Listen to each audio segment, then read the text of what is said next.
This is sort of the only good news in this new announcement rollout, but it still has a clause. Honorable Mark Miller announced new policies that will be affecting international students, and honestly, they aren't good news.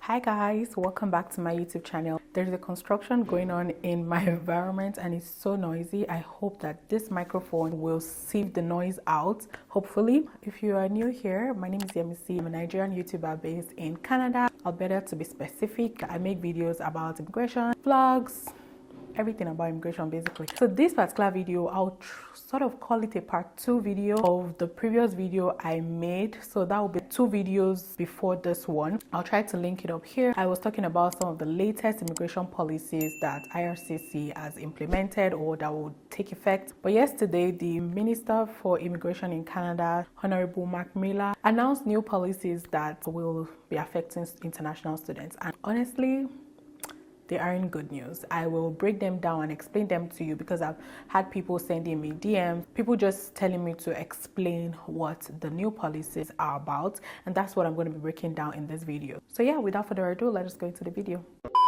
If you see me looking down, I am trying to look at some information that I have here on my laptop. Like I said, this is the part 2. If you've not seen part 1, I'm going to link it in the description box and also leave it up here for you. So make sure to go check it out. That will kind of ease you into these new policies, okay? We have 6 major changes that IRCC has introduced. So the first policy, and honestly, I don't know how to feel about this, but I'm going to explain why it is not really such a big deal. Every applicant must now write language tests like IELTS, CELPIP, or other approved English tests before they can get postgraduate work permits. So let me explain that. Prior to now, immediately you finish your program, you just have your letter of completion from your school, upload it on your IRCC portal, like your GC key or your the new IRCC portal. You apply for your postgraduate work permit alongside every other document like your international passport and maybe other documents, right? But right now, before you can apply for PGWP, you have to write IELTS. Now, there is no specification as to what kind of IELTS you have to write. So if we're going to use that route, we'll just say go for IELTS General because that helps you to use it for your express entry when you're done. Even though you have to write IELTS, there's a band that you must achieve before you can be eligible to apply for this PGWP. Applicants will now be required to demonstrate a Canadian language benchmark score of 7 for university graduates and a CLB, that is Canadian language benchmark, of band 5 for college graduates who apply after November 1st. So if you still apply right now for your postgraduate work permit, then you're going to be exempted. But effective November 1st, anyone that applies, or rather after November 1st, anyone that applies for postgraduate work permit has to submit alongside an IELTS test result or a CELPIP test result. Like I mentioned, any approved English test result for them to be able to get their postgraduate work permit, which is kind of crazy, but that's the new policy. Yeah, we can tell already that there has been like a tension in the air when it comes to immigration right now. There's been a lot of information flying everywhere. Aside this information that I would even be sharing, that's the announcements yesterday by the minister. There are also some that they told us to stay tuned for. And once I get that, I'm going to also talk about them on the channel. The next one is there will be further reduction in the number of study permits to be issued in 2025. Although earlier this year, they issued a cap for 2024, 2025, and 2026. But now there is a further reduction in the number of study permits that will be approved next year, that's 2025 school year. The cap would be 437,000 study permits in 2025. According to IRCC, this number is based on a 10% reduction from the 2024 target of 485,000 new study permits issued and then stabilizing the intake cap for 2026. So IRCC expects this to result in 300,000 fewer study permits being issued to international students over the next few years. One of the questions that I've been getting, or that I got in the last video, is why is IRCC introducing these drastic changes to the immigration world? Number one, because of high unemployment rates. People are complaining about being unemployed. Permanent residents, Canadians, have been complaining about work.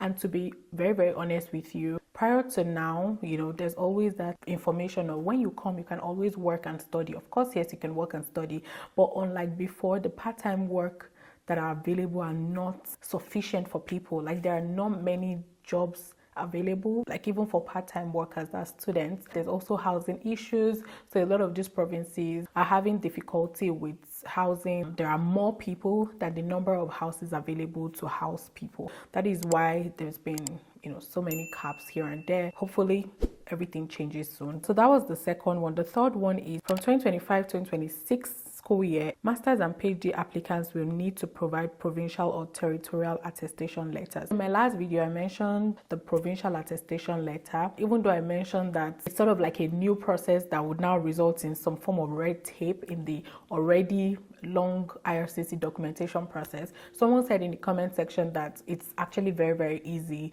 but I still know that since it's an added step, it's still not what was there before. So again, if you don't already know, the reason for the introduction of the provincial attestation letter, it was to verify the applications, that's especially admission letters from universities, are genuine and to stabilize the number of study permits issued. So that was one of the announcements that was made earlier this year in order to sort of reduce the study permit issued out. So yeah, that's it. Was it early this year or late last year? IRCC had mentioned that the provincial attestation letter must be attached to your Canadian study permit application process, but it was restricted to people that were we are back. Life of a content creator. My memory card started beeping that it's full, so I had to change it. But what I was saying before, earlier this year, provincial attestation letter was requested as an important requirement for your Canadian study visa application for a certain group of people, which are those people that are coming to study undergraduate programs and college students,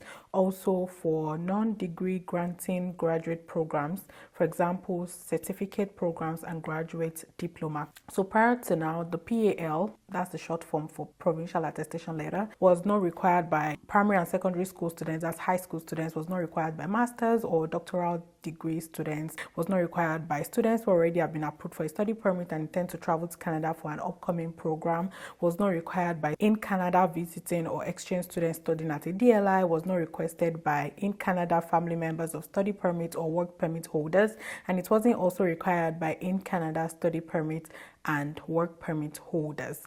But now, people who come to Canada to study masters and PhD will need to provide provincial or territorial attestation letter. So, we have provinces and territories in Canada. So, depending on wherever you're heading to, effective 2025-2026 school year, you have to provide that. So, even if you're coming in for master's program or for PhDs, yeah, that's a new information. The fourth one is graduates from public colleges will remain eligible for a postgraduate work permit of up to 3 years if they graduate from a field of study linked to occupations in long-term shortage. This is sort of like the only good news in this new announcement rollout, but it still has a clause, which is even though you will be eligible for a postgraduate work permit of up to 3 years if you are a graduate from public college, you must be graduating from a field where there is high shortage, like occupations in long-term shortage. So I would think that would be nursing, although they didn't specify what kind of areas that would be. Healthcare would be a big part of it. I made a video last week that talks about some of the highly lucrative jobs in Canada at the moment. That is not an exhaustive list. I'll be sharing a part 2 where I'll talk about other jobs that are also very high in demand. So make sure to check the video out.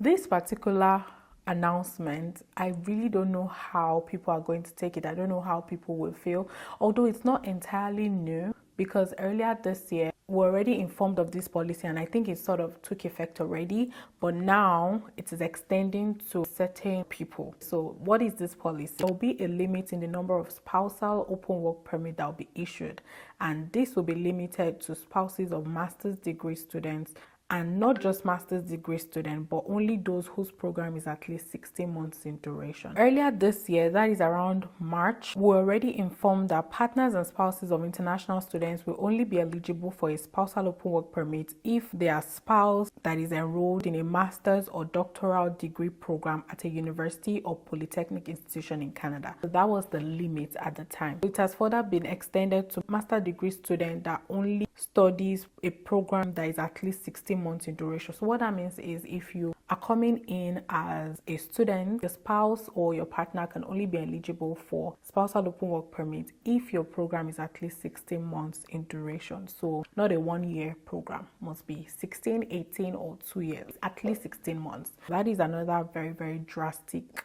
policy that was introduced. That's really sad. IRCC has said that this particular policy, that's the spousal open work permit limits or limitation, will result in 50,000 fewer spousal work permits being issued over the next 3 years. Also, the spousal open work permit will be limited to the spouses of Canadians or permanent residents who are employed in critical work sectors. For this particular one that I just mentioned, I don't think we should think about it too deeply. I think we should focus more on the international students area for now. Yeah, just so that we don't mix things up. So the last one is they will be updating the postgraduate work permit program this fall, so that's September upward, to better align with immigration goals and labor market needs. So hopefully there is nothing too drastic coming up again. But these are the new immigration policies that were introduced yesterday. It is effective immediately. I think the only one that would be effective November will be the postgraduate work permit application that will require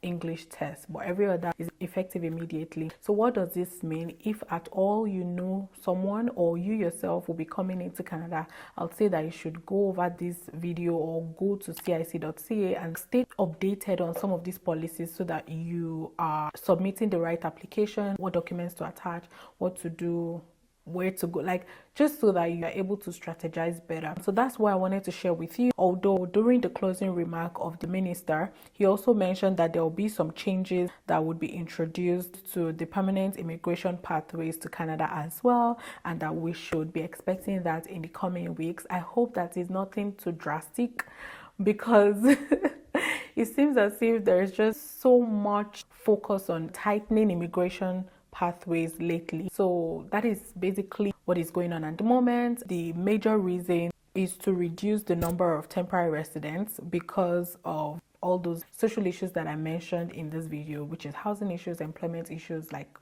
there's just a lot going on. So that's everything I wanted to share with you. If you have any question, let me know in the comment section. This is going to be like a bonus video. I'll be posting a vlog on Sunday. Don't forget to like, share and subscribe. Let me know your questions in the comment section. If there's any information that I've left out, maybe part of these policies that you need to buttress in the comment section, please feel free to do so. I'll be there in the comments to respond, and also, you know, thumbs it up and comment. You guys know how we do it already. All right, I'll see you guys in my next one. Bye guys.